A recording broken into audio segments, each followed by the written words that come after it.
Good morning, everyone. Thank you all for being here. Actually, it's good afternoon. It's 1 p.m., isn't it? My name is Taryn Ravizini. I'm a Deputy Director for Statewide Groundwater Management with the Department of Water Resources, and officially opening our public meeting to discuss the 2019 Basin Prioritization for Modified Basins workshop today. This is our public meeting, which we will, as a department, go through the process for basin prioritization. This has been something that has been underway for several years now. The finalization process began in May of 2018. We released the draft prioritization results for all 515 basins for the department. Back then, we have finalized 458 of those basins, and there are categories within that.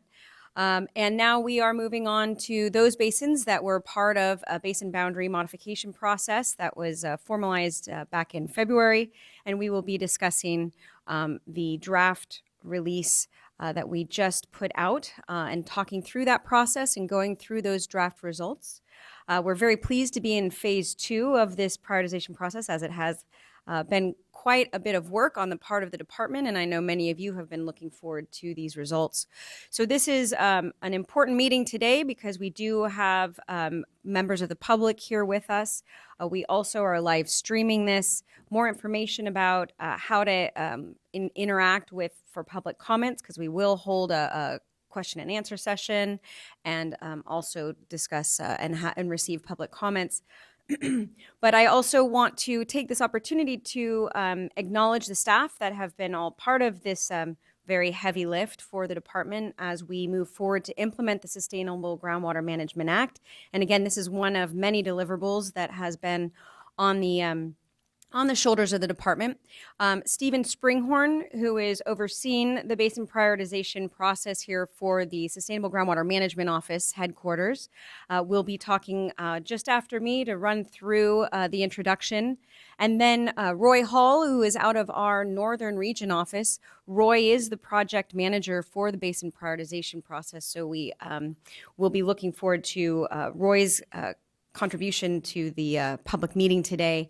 And that is also supported by Shane Edmonds out of our Northern Region office as well. There are many other members of our regional offices here with us today in order to better address individual region comments, individual basin comments. And so we have that technical staff available as well to make this a really thorough exchange with you all. I look forward to hearing your comments and questions, and I'll turn this over to Stephen now. Thank you very much.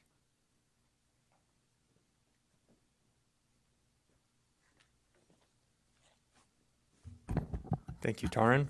Good afternoon, everyone in the room here and everyone on the webcast. As Taryn mentioned, my name is Stephen Springhorn. I work in the Sacramento office of the Sustainable Groundwater Management Program. So today, the items that we plan to cover is I'll start with a overview of the webcast instructions and how to provide questions for clarification on the information that is presented today, and then also how to submit public comments both in the room today and then also online. Then I'll also touch on an overview of the basin prioritization and then turn it over to Roy Hall, the project manager, to go over the SGMA 2019 basin prioritization process. Then Shane Edmonds will go over the resources of how to view these draft results and then the next steps of where we're headed with this project. And then we'll open it up to a question and answer session for those in the room and those on the webcast. And then we will wrap things up with a public comment period. So just starting out, just some instructions on how we plan to conduct the meeting today and the webcast. First off, it is this meeting and webcast will be recorded and posted on the Basin Prioritization webpage. So if you want to come back to this information or forward the information to other people, it'll be on that Basin Prioritization webpage. So there are two main areas of how to provide feedback to us today. As I mentioned, there's a period for questions of clarification specifically on the information that was presented today. If you have a question in the room, we'll start with those. But then for all of you on the webcast, if you could email those questions to sgmps@water.ca.gov on the screen there. We have Shane monitoring that inbox. He'll be creating a queue of questions and he'll be reading those off and we'll be answering those during that time of the presentation. It is important to note that there's a difference between questions for clarification and actual public comments for this round of draft basin priorities. If you do have a public comment, you can either provide that comment in person today, or if you have one on the webcast, you can submit that public comment within the 30-day public comment period to the Basin Prioritization webpage. And Shane will go through the steps on how to do that online. Okay, so now starting off with, again, Taryn mentioned that this has been a project that we've been working on since the inception of the Sustainable Groundwater Management Act. It actually predates SGMA, as we call it. And so just wanted to walk through an overview of how we arrived at today's draft results. So this did start back in 2014 with the SGMA, or the California Statewide Groundwater Elevation Monitoring Program, Basin Prioritization. That was in effect in 2014, and then the Sustainable Groundwater Management Act was passed in late 2014 and went into effect in 2015. And the initial SGMA prioritization was that original SGMA basin prioritization back in 2015, because there was an immediate deadline after the act passed that the department had to prioritize groundwater basins. Now, fast forward to 2016, also when the SGMA came into being, it also allowed for local agencies to request basin boundary modifications. The first round of those were done in 2016, and we are required as the Department of Water Resources that anytime basin boundaries are changed, we have to reprioritize the basins. So following that 2016 round of basin prioritization, or basin boundary modifications, that's what led to the latest round of basin prioritization, which was phase 1 of that, which modified or prioritized 458 basins. And those is what you see on the screen there in the light green, dark green, orange, and yellow.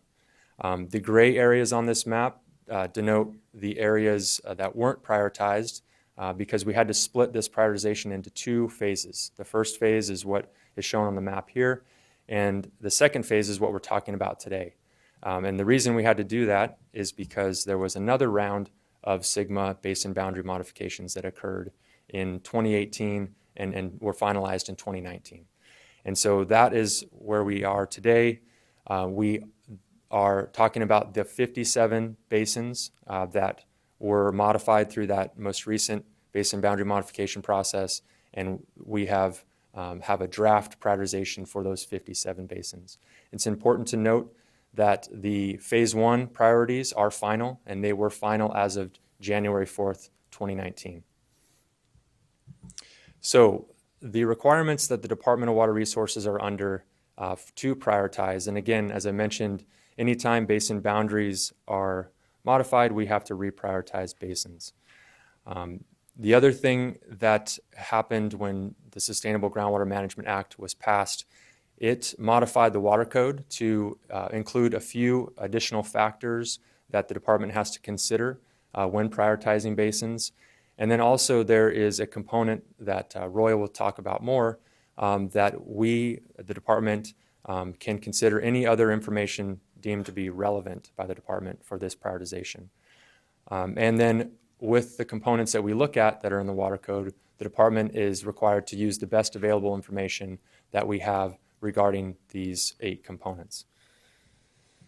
So these 8 components are based on essentially the people and pumping in these groundwater basins across the state, and more specifically, the population overlying the basin, the rate and current and projected growth of the population of the basin, the number of public supply wells that draw from the basin, the total number of wells that draw from the basin, the irrigated acres overlying the basin, the degree to which persons overlying the basin rely on groundwater, and then any documented impacts on the groundwater within the basin, including overdraft, subsidence, saline intrusion, and water quality. And then that component 8 that I mentioned, any other information determined to be relevant by the department, including adverse impacts to habitat and stream flow. So there were some additional factors that came into being between the CASGEM prioritization and the SGMA prioritization based on those water code changes. And that's what we reflected in the first round of basin prioritization and this current round of basin prioritization. And so the process is the same between both phases of prioritization. And Roy will touch on the information we use for each one of these 8 components.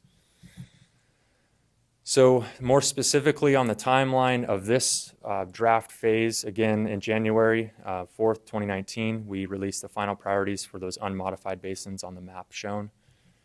April 30th, just a few weeks ago, we released the draft priorities for these modified basins, and you can see that the majority of these basins are contained within the Central Valley, and which opened up a public comment period and this public meeting we're at today. And our goal is to take in the feedback we get from today's meeting, as well as within this public comment period, and incorporate that information and have final priorities for these 57 basins by the summer timeframe.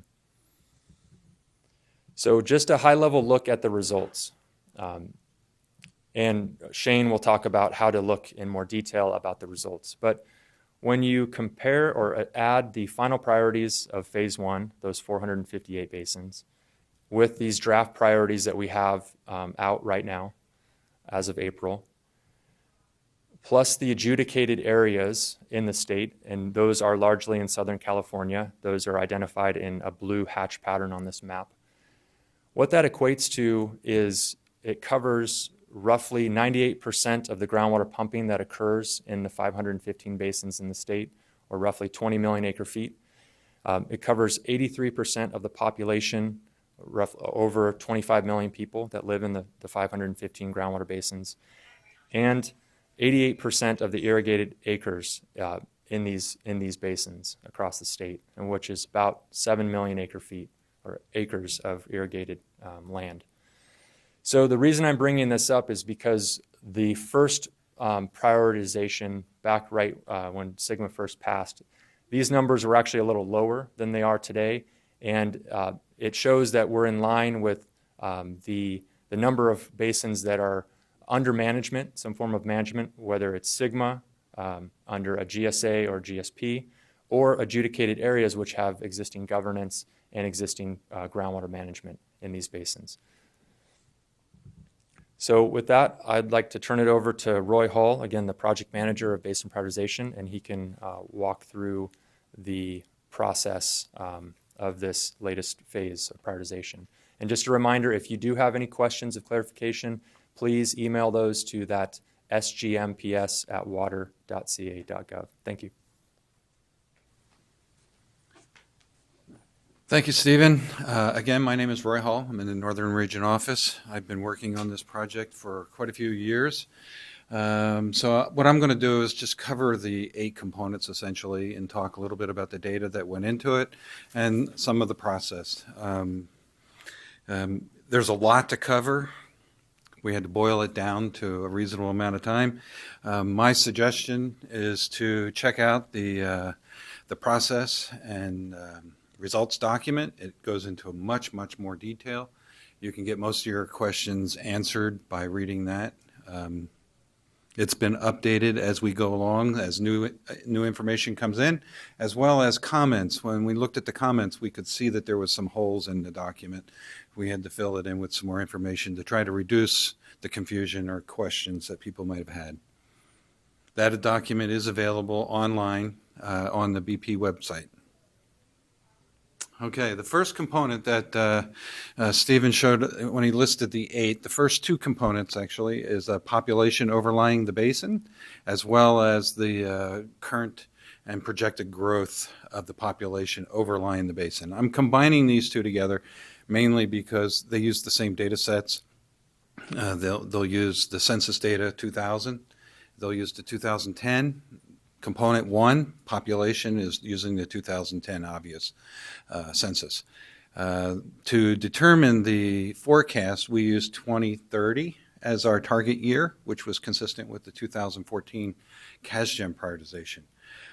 We used the Department of Finance county projections for those years, and then we transposed it into the groundwater basins as well. It was the efforts that went into trying to figure out converting from county to groundwater basins was definitely a challenge. Public supply wells. These are the wells that supply drinking water to the public living within the groundwater basins. We chose to use the Division of Drinking Water since that's their primary responsibility, is all these public supply wells. So we extracted their data all the way through as of, it's active wells as of March 2016. So it's a snapshot. At any other given time, that number could change based on wells coming in and out, either through maintenance, through water quality concerns, new wells coming in. So it's a constantly evolving number. So we had to pick a date and time, and that's when we did it, March 2016. Oops, wrong button, sorry. Okay, the next component that we had to look into was production wells, wells overlying the basin. We started with the Oscar data set. Again, this is best available data. There's not one inventory of all active wells out there. So the best system that we have in place right now is the Oscar, which is the online system for well completion reports. So all the well logs are loaded into that, or at least all the well logs that are submitted to DWR. And again, we picked a time. It was February 2017. It's the same exact data set we used in the earlier phase 1 of this project. We just these are all spatially referenced wells down to a township range section, so within 1 square mile. Let's see, what else can I say about that? The only changes we made to that data set, again, we were looking for production wells, not monitoring wells, not geothermal wells, as well as if the agencies, counties have their own data sets where it's more accurate, then we would pull those in. There was at least 4 different basins that we did that with. But that was during the comment period last summer. Irrigated acreage.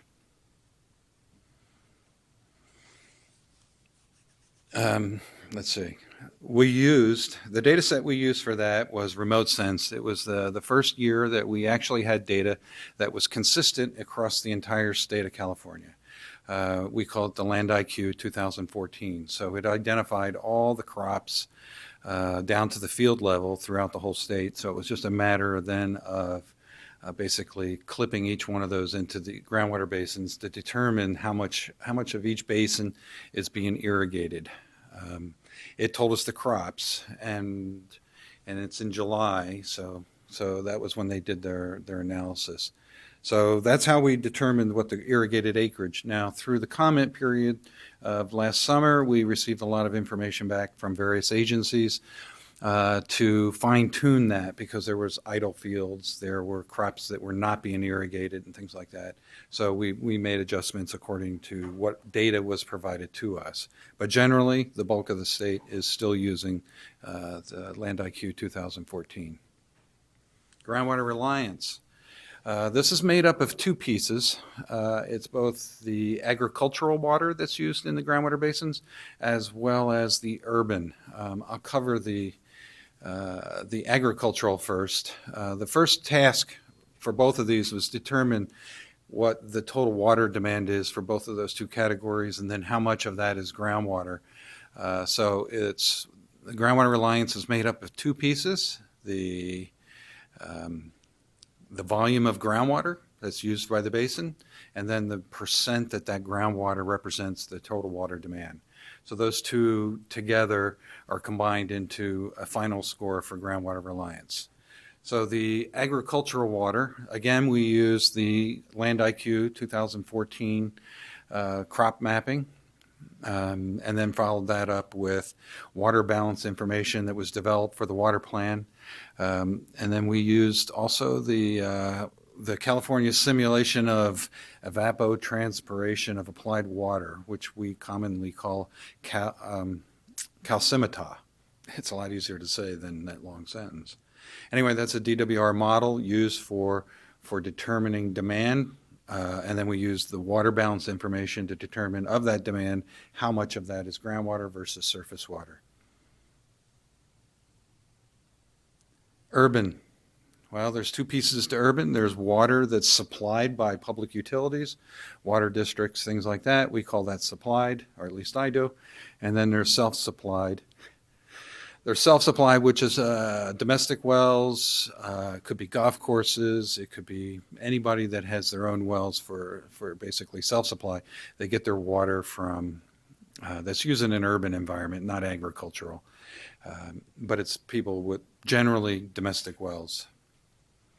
From the supplied point of view, we relied heavily on the Water Board's public water system statistics, which we refer to as the PWSS. On that, this is the local agencies. They supply the information to the Water Board. How much water do they use, meaning how much groundwater by month, how much surface water by month, how much recycled water by month. And from that, and then what their population served and things like that. So there's a lot of information on that we rely heavily on to determine how much of the water is actually being supplied to the public that's coming from groundwater. We also needed to know the water purveyor's boundaries. That was pretty important.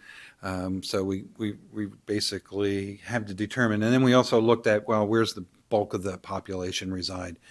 There's a lot of open spaces within districts, so we had to account for that to make sure that what was actually in the basin and the population served versus the population of the basin to determine how many people are on self-supply. If there's a delta remaining balance of population in a basin, we have to assume that they're on self-supply since they're not part of a water district. So from that, we now know how much ag water is used, how much urban water is used, both groundwater, surface water, and we can determine now the groundwater reliance. Component 7, we're almost there. We only got 2 more to go. Component 7 is the what we call the documented impacts. That's where the water code mentions overdraft.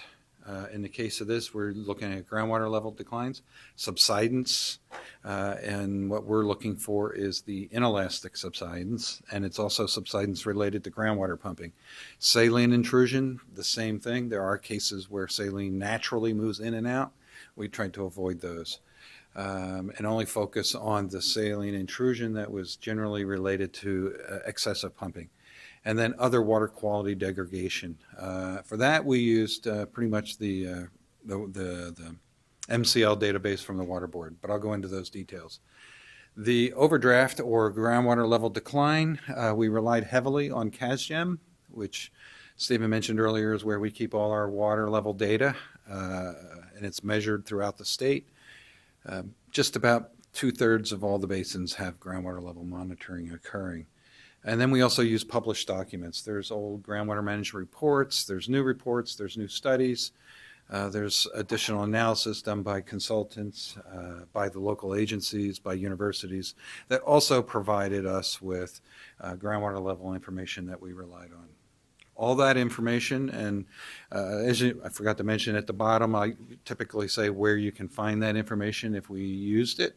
And in this case, all this information can be found on the data sets on open data, basin prioritization. Subsidence, again, this is the inelastic. We relied heavily on DWR reports, NASA reports, USGS, Jet Propulsion has done some recent study. We've looked at INSAR, UNAVCO, plate boundary. We looked at the Z-axis for the vertical movement and consistency. There's extensometer data primarily throughout the Central Valley. We also relied on GPS and conventional surveys that are documented. And again, as of local agencies also will occasionally report and publish, as well as universities and other government agencies. Again, all that data can be found on open data. Saline intrusion, this one here, we had to rely pretty much heavily on published local and regional reports. There's not a real good statewide database monitoring all that stuff, so we had to really dig into that one to try to find as much information on that as possible. And then back again, backing it into groundwater pumping. Water quality. We looked at all the detects essentially, but we were mostly focused on anything that exceeded MCLs from January 2000 through 2017. We used the GeoTracker Ambient Monitoring and Assessment Database, GAMA, and then we used the regional, Water Board's maximum contaminant level, the MCLs, as of November 2017, which is also posted in that document that I told you at the process and results document. It's in Appendix 2. That does change from time to time, so the timing of that is particular. I mean, when we started this, chromium-6 was involved in that list, but then since then has been removed, so we removed that out of our data set. And then we also used the Division of Drinking Water's Public Well database, which was also component 3 that I just talked about a few minutes ago. And through that process, we determined whether or not there was sufficient water quality degradation going on in that basin. But the point here that we need to look at is water quality documented impacts are linked with other documents, not just by itself. What that means is if all they had was water quality, that wouldn't be enough to trigger the documented impacts. Okay, evaluating adverse impacts on local habitat and stream flow. This is that new requirement that was added when SGMA legislation was signed in. Through that effort, we meaning DWR, CDFW, U.S. Fish and Wildlife, and the Nature Conservancy, developed what we call the Natural Communities Commonly Associated with Groundwater data set, which is a statewide data set that we used to identify where all these habitats exist. We also used the USGS National Hydrology Data Set, NHD, also known as, and we used the groundwater reliance data information, and the overdraft 7A was also a key piece, and whether or not they were monitoring entities. There's one way.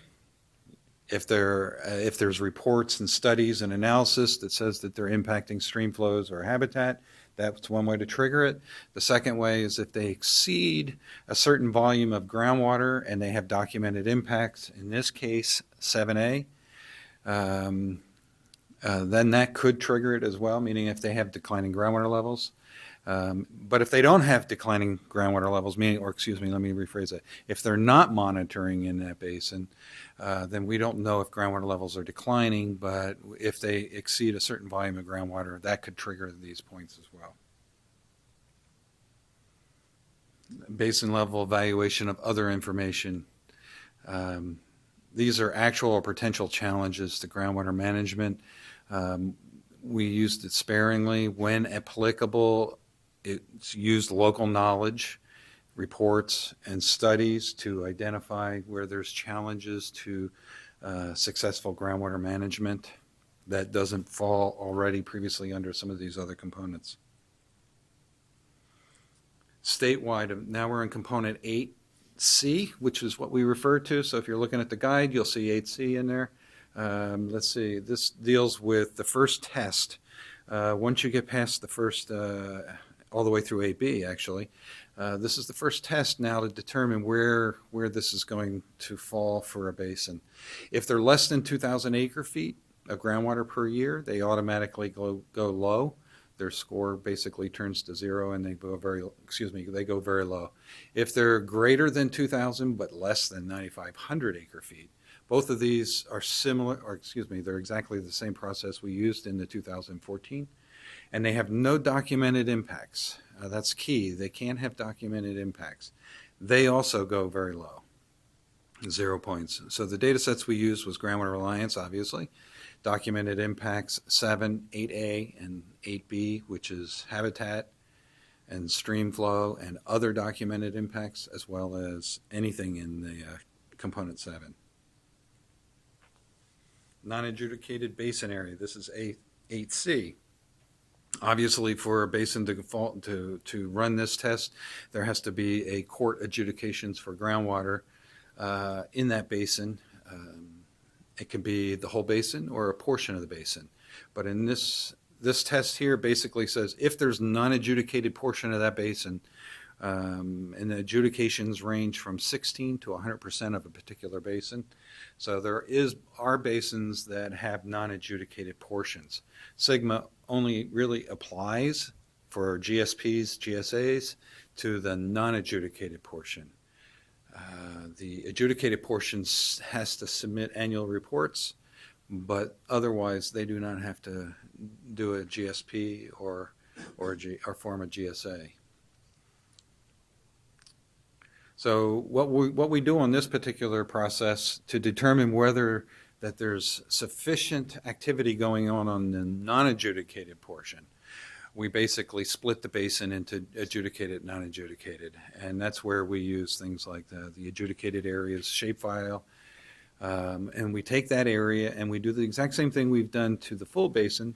We calculate urban and ag and determine how much groundwater that non-adjudicated portion uses, and if it's less than 9,500, then that basin or that portion of the basin then goes to very low. If it's more than 9,500, then it continues on through the process of being ranked, and it could be low or very low, or it could be medium or high.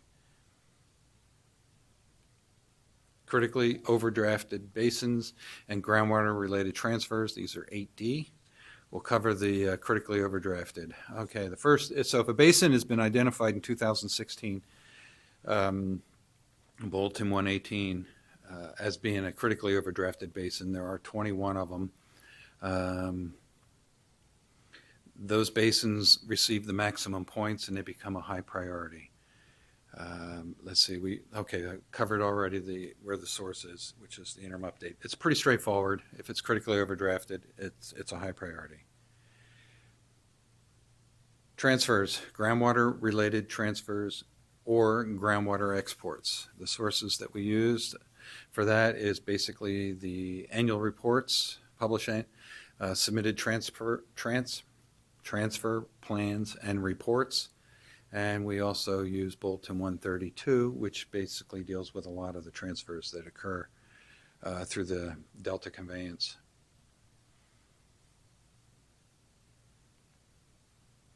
Resources and next steps. Okay, Shane Edmonds is going to cover the rest of this presentation.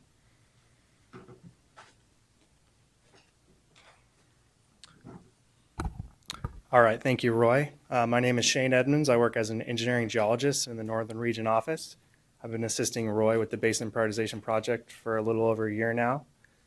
Today I'm going to be covering some resources and next steps for the Basin Prioritization Project, show you guys where the data sets are, how you can utilize them yourselves. So the first resource I want to point out is the Basin Prioritization website. This is kind of the homepage where you'll find all the useful links that you'll need. Included in here is the history as well as the legal authority for basin prioritization. Oh, wrong way. You'll also see links to current and historical results from basin prioritization. If you scroll down on the page, here's what you'll see next. We have a link to the process and results document that Roy talked about earlier. There's a link to the Basin Prioritization California Natural Resources Agency open data page. There's links to view public comments. There's also a link to submit public comments, as well as a link to frequently asked questions. There's also a link to the Basin Prioritization dashboard. This is our online mapping tool where you can visually see the results for basin prioritization. If you click on this link to the BP dashboard, as we call it, here's a visualization of what the BP dashboard looks like. It's a visual representation of all 515 basins. Some of the neat tools you can use on the dashboard, you can toggle between the phase 1 final results and the phase 2 draft results. So that's what I just did there. You can see the basins changed. So here's phase 1, phase 2. You can also view basin-specific results. So today we're here in Sacramento Valley, South American Basin. So if we click on this basin and zoom in, it's really hard to see on the screen, but a pane will come up on the right side of the screen. It goes component by component, showing you the total value for each component, the normalized value, such as population per square mile, as well as the priority points that each basin received. You also can look at your basin and do a comparison component by component to all the other basins. The next resource I want to talk about is our open data page. This is the Basin Prioritization Open Data homepage. On this homepage, what you'll find are summary tables that show the phase 2 results, as well as the results for all 515 basins. You'll see data sets and links for all 8 of the components of basin prioritization. One thing to note is there's actually 2 separate data sets in here right now. We have the whole phase 1 final data set, as well as the phase 2 draft data set. So the meeting today, we're talking about the phase 2 draft. The beginning of each one of those data sets has that link, phase 2 draft, component 1, component 2. So that's where you guys want to look to see the data sets for phase 2. It also has reference materials on here, such as the process and results document. It also has the references that Roy pointed out earlier for documented impacts like subsidence or overdraft. Has a link to our public comment page. And also a cool feature on open data is you can preview or download the data sets. So a useful tool is if you click the preview button, which is right where the arrow is, a table will actually pop up showing you the data that's in that component. And there's actually a filter button right here. You can type in your basin number, and you can actually see in real time what the results are for that component in your basin. So for instance, this particular component, component 3, public supply wells, I typed in there the Sacramento Valley South American Basin, and it'll actually list all the public supply wells associated with that basin without having to download the entire data set, which includes all 57 basins. So might save you a little bit of time to find what you're looking for. Another resource I want to point out is this is our public comments homepage. It's also located on open data. On this page, you can view the public comments that have been received for phase 2. This was taken as of Friday. So far we've received 2 public comments. Each of the public comments for phase 2 are going to be posted here individually. It'll have the comment number, the date, the organization, as well as the basin that the comment is associated with.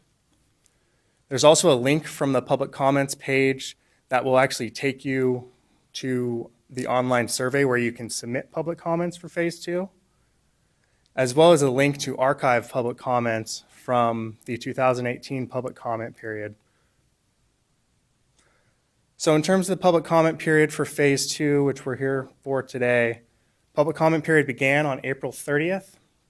It's going to be open until May 30th, 2019. The survey will close at 11:59 p.m. Ways you can public comment. You can submit public comments today at the public meeting. You can submit them online by clicking on the link on the Basin Prioritization homepage. And you can also submit public comments by mail at the address listed on the screen. So for submitting public comments on the Basin Prioritization homepage, towards the bottom of the page, you'll see the links on the screen.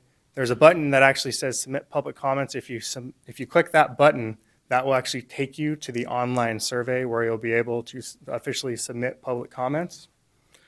Just a few tips when you are submitting public comments. We wanted to reiterate, so this is the public comment period for Basin Prioritization Phase 2. It's for the 57 basins that were affected by the 2018 basin boundary modifications. When you're using the online survey, there's only certain file types that the online survey will support, such as PDFs, Word documents, and picture files. If you guys have other file types like Excel files, potentially GIS files, or you have files that are larger than 15 megabytes, please submit those to the sgmps@water.ca.gov email address. That's the best way for us to get those additional file types and larger file sizes. And if you guys have any questions about submitting public comments or submitting data, please forward those to the address as well, or you can call the Sustainable Groundwater Management Office. So the basin prioritization timeline and next steps. The phase 1 final prioritization was released on January 4th, 2019. That's for 458 basins. The phase 2 release was on April 30th. The comment period began on April 30th, and the comment period will end on May 30th. The final prioritization for phase 2 basins we anticipate being in early summer 2019. For more information about the Basin Prioritization Project, I'd refer you back to our website once again, or for any other questions related to sustainable groundwater management, please forward it to the SGMPS@water email address. And now I'd like to pass it back to Stephen Springhorn for questions for clarification.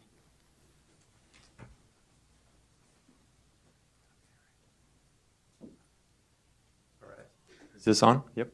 Thank you, Shane. Thank you, Roy, for those presentations. So as Shane mentioned, now we'll transition into the questions for clarification.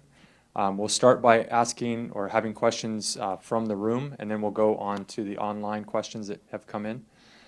Just a point of clarification here. Again, these are questions for clarification on the presentations that were given today. And if you want to make a public comment, there will be a period of time after the questions to provide the public comment. As well, if you're online, please email your questions for clarification to that email address on the screen now. And also, if you want to make a public comment, please take the steps that Shane lined out on how to provide a public comment. For those of you in the room, if you want to make a public comment and haven't filled out a speaker card, please do that now. Joya Emmerd from our Public Affairs Office is here. If you do want to make a public comment, please raise your hand and she'll give you one of those cards. Okay, so now let's start with the questions for clarification. So anyone in the room, are there any questions for clarification? Okay, and if so, please stand up to this mic and so everyone can hear. Thank you. And if you could announce your name and then your question. Thank you.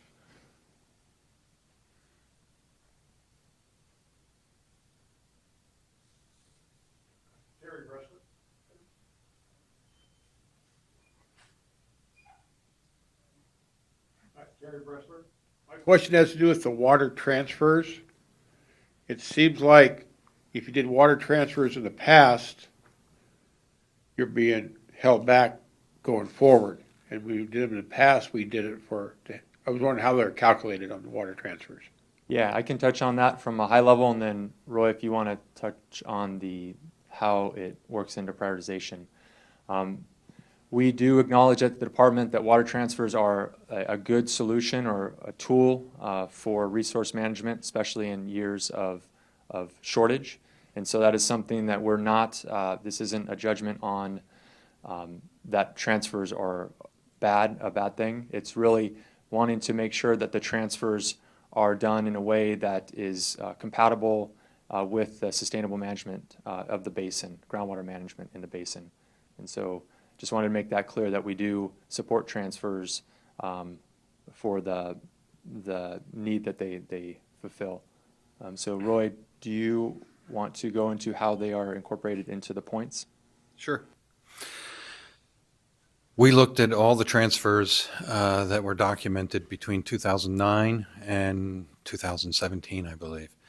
And each individual basin was totaled for each individual year. And if any year, whatever the greatest year was, if it was greater than 2,000 acre feet, then that basically triggered that flag. And all it added was 2 points to their priority score. Okay, thank you, Roy. And that is one question that we have. There's a further explanation of that on our frequently asked questions. We have some printed out in the room here, as well as they're posted online. So there's some additional information there. Thank you. Okay, any other questions? Good afternoon, Sam Safi, Regional SAM. Thanks for the wonderful presentation. Clarifying question. So when there is, my understanding is when there is ever any basin boundary modification, it triggers a prioritization for all the basins and sub-basin. Is that correct? That's correct.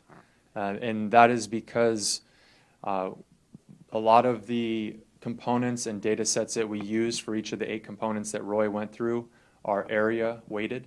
And so when one basin changes shape, it affects other basins. And so historically, we have done a reprioritization for all of the basins that are affected by basin boundary modifications. Okay, any other questions for clarification in the room? And then we'll go online. Yeah, thanks. One clarifying question, Doug Rishbeater on behalf of California State Parks. If I understood your presentation correctly, the online tools now give the scoring results that sort of give the rationale that underlies the reprioritization, because that was one thing that seemed to be missing during the basin boundary modification process. It wasn't possible to evaluate the rationale and the criteria that resulted in those basin boundary modifications. So what you're saying, what I think you showed, is that this takes it a step further, and that kind of information is available online. That is correct. Yeah, thank you for that question. Between the process document that Roy showed on the screen, which is available on our webpage, the Basin Prioritization webpage, and that dashboard, it has the process, the data sets, and how those data sets were used, run through that process to arrive at the results of the scoring. Regarding the basin boundaries, there is information on the basin boundary webpage. So if you're interested in that, we can point you to where that is as well. Okay, any other questions in the room before we go to the online questions? Byron Clark with Davis Engineering. Thank you for the opportunity to be here and ask these questions. The first question was on the component 4, the production wells. And you'd mentioned that you'd use the Oscar database as of February 2017. And I guess my question there was, does that include then all records historically of wells drilled that are in that database going back, say, the 40s or the 50s? Or is there any kind of a time dimension applied to that as well? Yeah, if we could take one question at a time, that'd be great. Okay, Roy? Let me think about that for a second. Yes, it included all, if they could be identified as a production well. The problem with a lot of the older well logs, there wasn't enough information on there to determine its use. In many cases, they were unknown, but generally, yes, if it was identified as an irrigation well in 1958, we used it.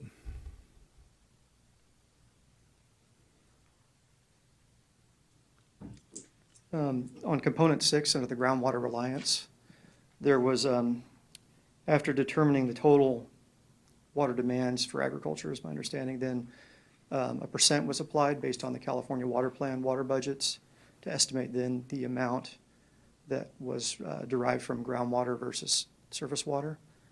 And so I guess the first question is just, is that a correct interpretation? The second is, what scale are those estimates developed at? Is it the DAU county or for basins as a whole? Okay, to answer that, yes, it was used. We used the water balance in order to determine the how much water was surface water, groundwater. The scale on that is at the DAU county level. So a basin could conceivably be wholly within one DAU county. And then whatever that ratio was, that's what we used. Now, basins that cross that boundary into 2 or more DAU counties, each one of those pieces were broken down into those individual DAUs, and the water demand was calculated for each of those. The percent was taken, and then it was all added together. Thank you. Under component 7A, under the groundwater declines, my understanding is that for each basin, one or more wells were selected and individual hydrographs were reviewed. I guess the question there is, if the slope was less than zero for a given hydrograph over the time period of record that was selected, was that the basis for the determination of whether or not there was a long-term groundwater level decline? Or was there? No. We used, basically, it was professional geologists, hydrologists looking at these declines. They had, like you are correct. Not sure. Apologize for that. Sounds like we're having a technical difficulty. Okay. We'll check with the IT staff. Okay, the declining groundwater levels, a lot of basins monitor groundwater levels. Some do it privately, but a majority of them are in CASGEM. There are basins that have as few as one well, and as others with hundreds of wells that they monitor. And they come in and out throughout history. So we tried to look at periods of time, the longer the better, and it had to be more than a negative slope. You know, we weren't looking for it's down. We didn't even look at we didn't even plot the trends. We were looking for, are they currently looking like they're declining? Meaning it could be a couple of feet over the last few years, or it could be hundreds of feet over the last few years. And it's not necessary, and we tried to avoid the drought as much as possible, but there are a lot of wells that came online in 2011, so we had to go look for alternative sources. So it took a little bit of research to try to determine that. And one well to 30 wells would trigger it. It sounds like the hydrographs were selected fairly carefully. In looking at the trends, were questionable measurements removed, or was there other quality Yes. control applied? Yes.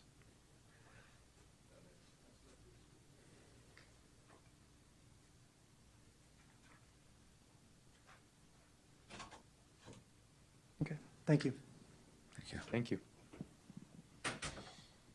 Okay, we'll check in online, see if we have any questions for clarification. Yeah, we have two questions for clarification that we received online. The first one, is there any difference in the basin prioritization process for scientific versus jurisdictional basin boundary modifications? Okay, Roy, you want to touch on that? No. Simple answer. We didn't actually look at the rationale behind the modification. Excuse me. We didn't look at the information why they wanted to make the modification. We basically looked at what the basin looks like, what's in the basin, what's going on in the new basin. Yeah, to summarize, if there was any modification to a groundwater basin for any reason, we looked at that basin and applied the consistent standardized approach of prioritization. Okay, next question.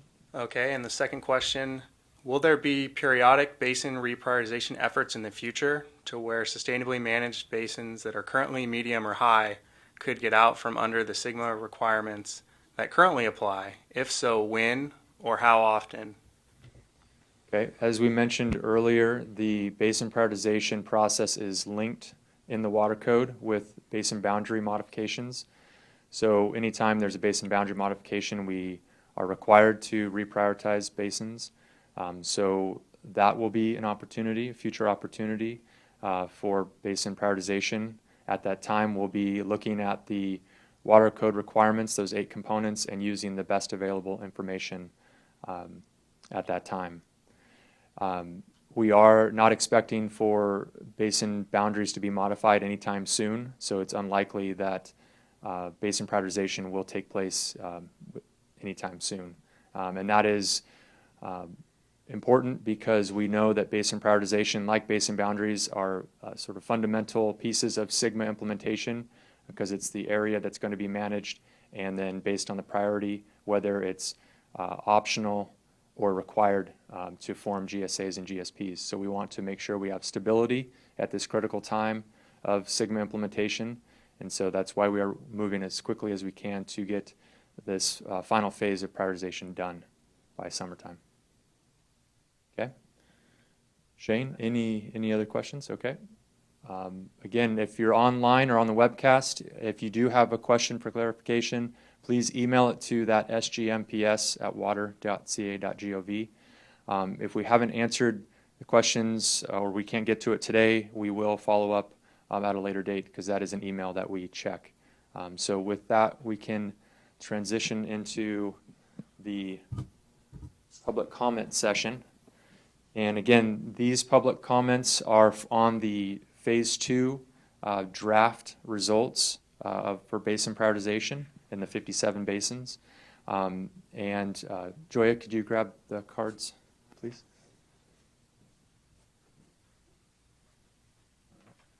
Thank you, Joya. So yeah, if there are any other comments in the room, please see Joya and she can give you a speaker card. And then again, online on the webcast, please follow the instructions that Shane provided or that are on our webpage for submitting public comments online. Okay. So for these public comments, we'll be listening. We won't be responding to public comments, just as a point of clarification. So the first public comment is from Terry Bressler. Go ahead and come up to the mic, please. Thank you, Terry Bressler. It starts out with, when a jurisdictional modification was approved, did they ever check to see if they had jurisdiction over the area they asked to get modified? Because in our area, we were the sole, our GSA was the sole area, and our GSA was complete in the West Butte. Colusa came through and did a boundary modification to move part of the West Butte over the Colusa Basin. When they did that, they took 3 of our fields with them. So now all of a sudden we're in 2 basins. One's a high one, one's a medium one. We feel they had no right to move that boundary, taking our 3 fields away. No one talked to us. They told us they weren't going to touch our fields. So how do we go about addressing that? Not really public comment, but it is sort of. Okay. Yeah, and I appreciate that public comment. I would encourage you to submit that because it does apply to this process. So I'd encourage you to submit that. You did it today, but if you wanted to provide any additional information related to that public comment, please submit that online. Thank you. Thank you. Okay, any other public comments in the room? Okay. You can just wait a moment, and I'll just again remind everyone on the webcast, if you want to submit a public comment, please do so online using the Basin Prioritization webpage and instructions there. Okay, with that, I guess one last call for any public comments here in the room. Okay. So we'd like to conclude this public meeting and webcast for the Basin Prioritization Phase 2 results. We really appreciate everyone being here today in person and everyone that tuned in on the webcast. We do look forward to all the feedback that we received today and also that we'll receive in this 30-day public comment period that ends May 30th. We will, again, we recorded this webcast and we will be putting it on our Basin Prioritization webpage for future reference if needed.